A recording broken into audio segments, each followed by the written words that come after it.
Hey, what's going on, guys? David Morello here, the co-founder of the Committed Mastermind. And guys, we have a very special guest today, Mr. Logan Shinholser. Before I get into introducing him, just wanted to quick highlight a few things.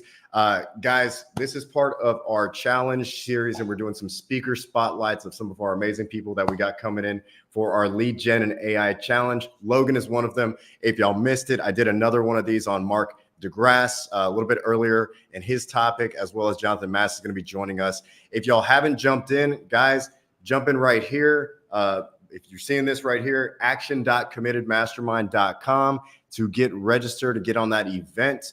You need to register. There's not going to be replays. We're not doing that whole thing, everything like that. So jump in. We may leave the stream up a little bit to give you a few hours. Come check it in. So if you can't be there right on the dot, that's fine. Obviously, you're going to get the most value for there to ask questions. Anyway, guys, jump in right there at that link or hashtag, if you're watching this, hashtag in the comments, action, and we'll get that link over to you in the DMs. All right, guys, without further ado, I got Mr. Logan Shinholser right here. What's going on, my friend? So Logan Hey, what's up, man? is the president of Contractor Growth Network. And man, let me let you introduce yourself, man.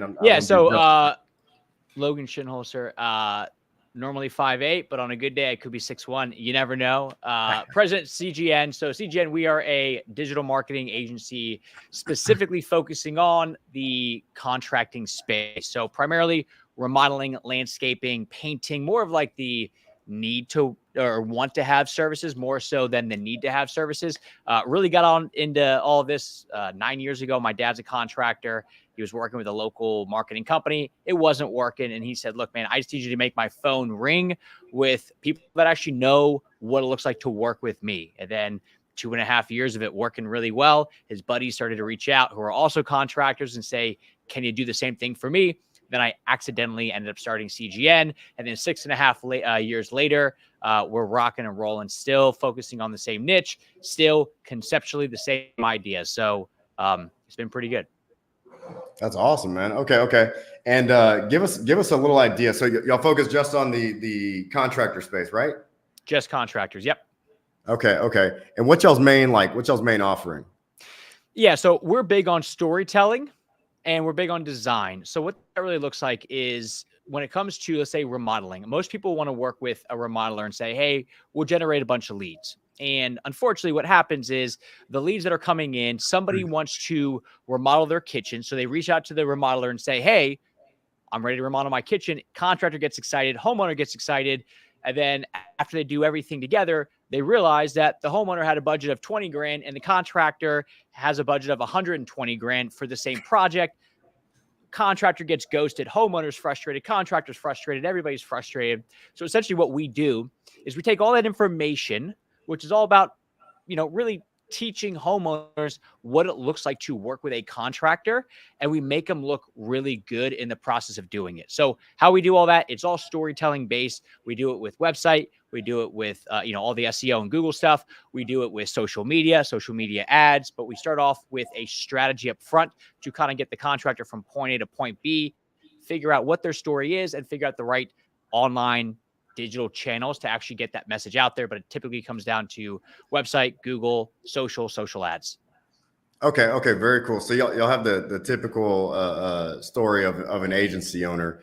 When would you say, how long you've been doing this, by the way? Agency started 6.5 years ago. Okay. Nice.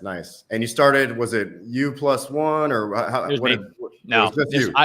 It was me. And then you hire like a VA essentially that's kind of helps you. Like at the time, I'm like just writing blogs for a client. So I had to teach somebody how to write blogs. And then little by little, now we're an agency of 17 people. So we're still smaller end, but it's been little by little, we've just been slowly increasing. And it's kind of like each job that I used to do, now somebody else does in the agency. So it's pretty nice.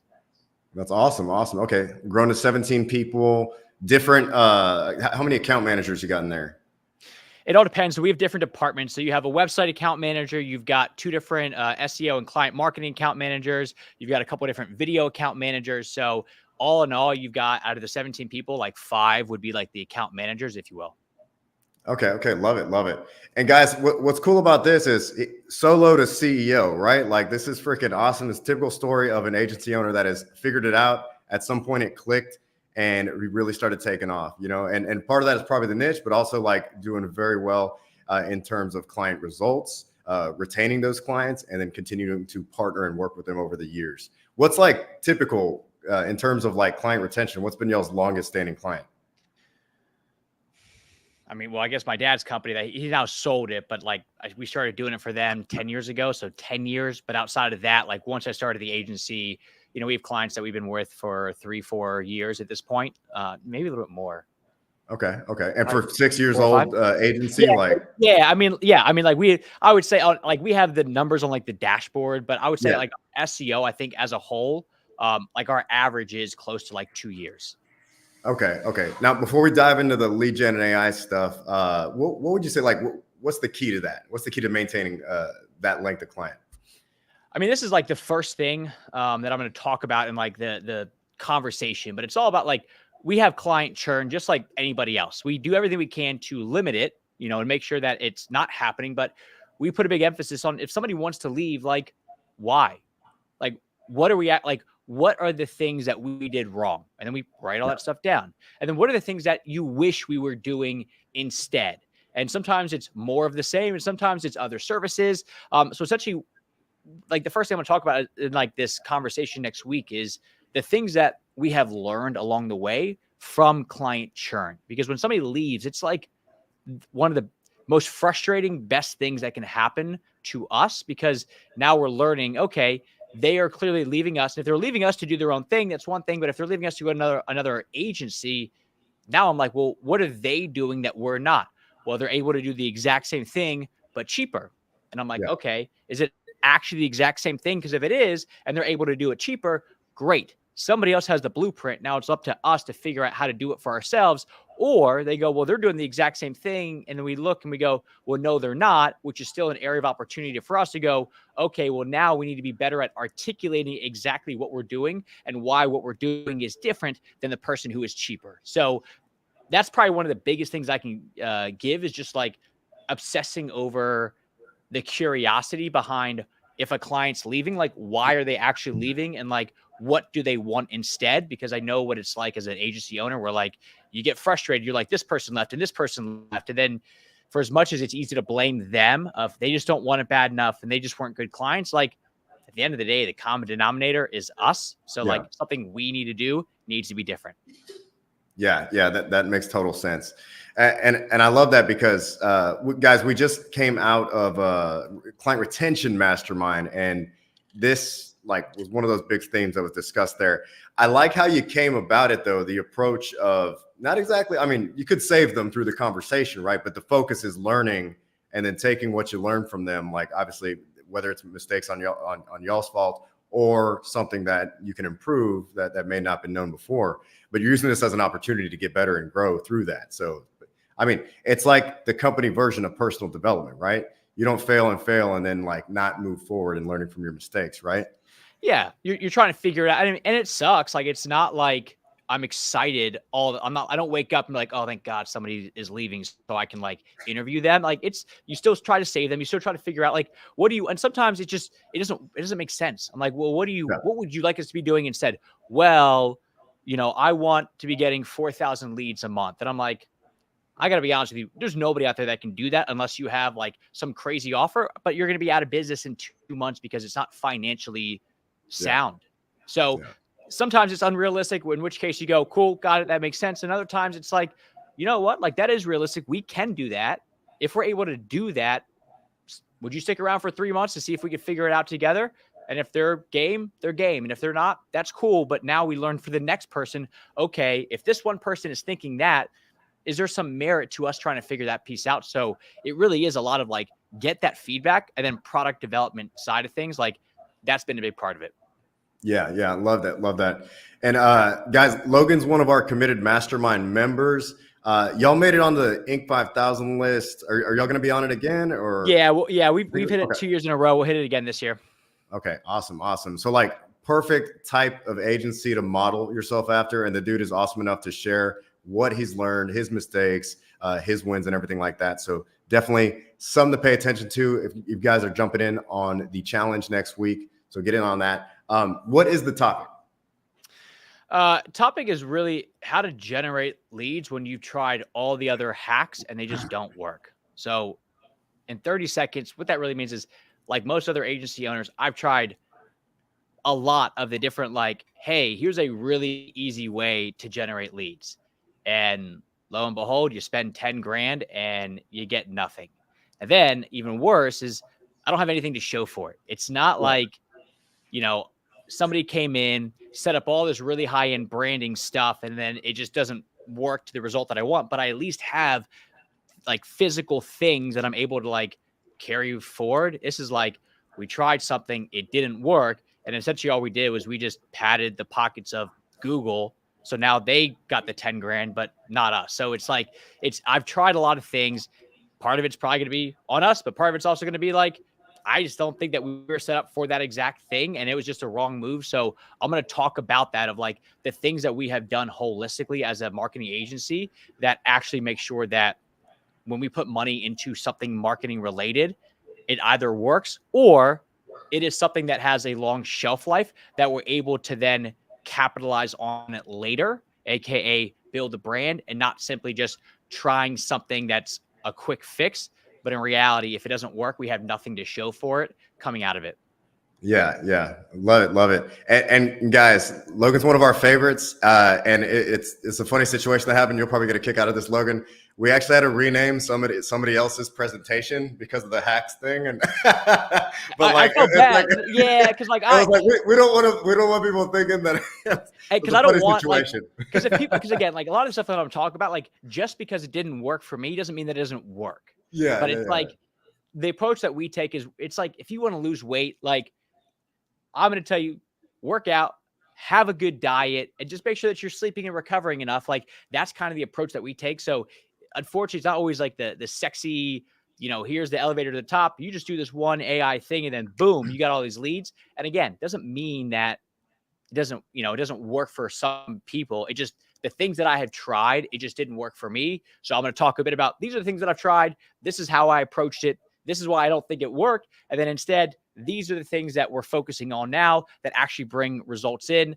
It's not always the sexiest stuff, but a lot of it is like, hey, when you go to like these offline events, like trade shows and stuff, like these are the good ones, these are the bad ones, but this is how we approach them. So like, if you're in that space where you're like a marketing agency owner and you're like, man, I'm just trying to like get more work in the door. I don't need to go from 5 leads a month to 500 leads a month and then have a very low close percentage. But like, if we're going to start to try these things, I'm going to walk through kind of what I have done to maximize each of the different marketing activities. So if you're going to start to embark on those journeys, you kind of get to save a couple years of like spending money and learning the hard way versus just showing up next week and be like, oh, that makes a lot more sense. I'm glad I listened to that. So now I can do that this year and not figure it out in 2026.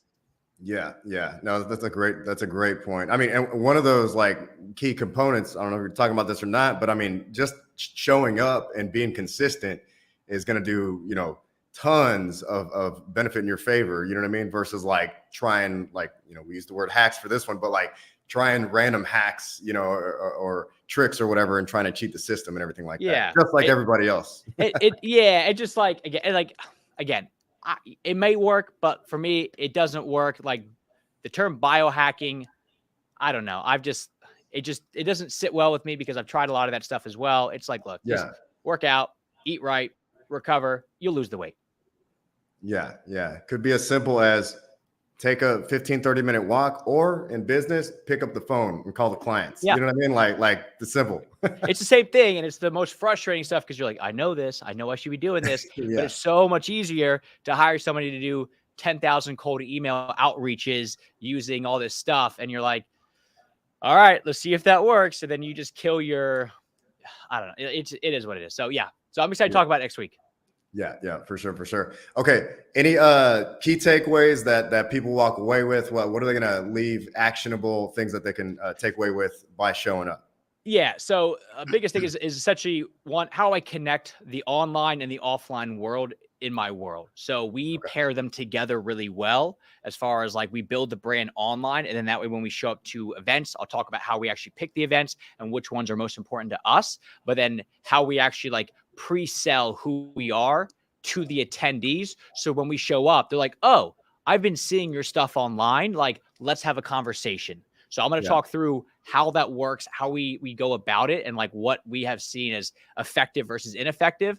I'm Yeah. also going to talk about how I like incentivize my team. So, we have somebody in sales, but we have really like a whole team here of people that they're able to make commissions. So I'm going to talk about how I've structured that, what works, what doesn't work, what kind of training I've put them through. So then that way it's not all reliant on, one department to make all the sales. It's like actually all the departments here are like self-sustaining because they all have the ability to like make their own sales and like generate their own clients. So I'm going to talk through that as well. That is a great strategy right there, guys. Pretty And good. like, I mean, both of those actually are super valuable. And like, I don't see anybody else really sharing those specific strategies right there. And I'll be very interested in hearing that second one. That's a really cool concept, not relying entirely on just the salespeople and everybody else being like, like they can't pitch in, but incentivizing at the same time. So love that. Yes. What's the next one?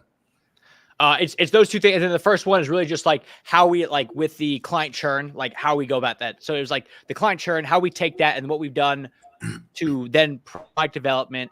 Second thing is like the online, offline, what we've done, how it works, how it doesn't work. And the last thing is just all about like the structure of our business, how the team is incentivized. So like those are the big three things.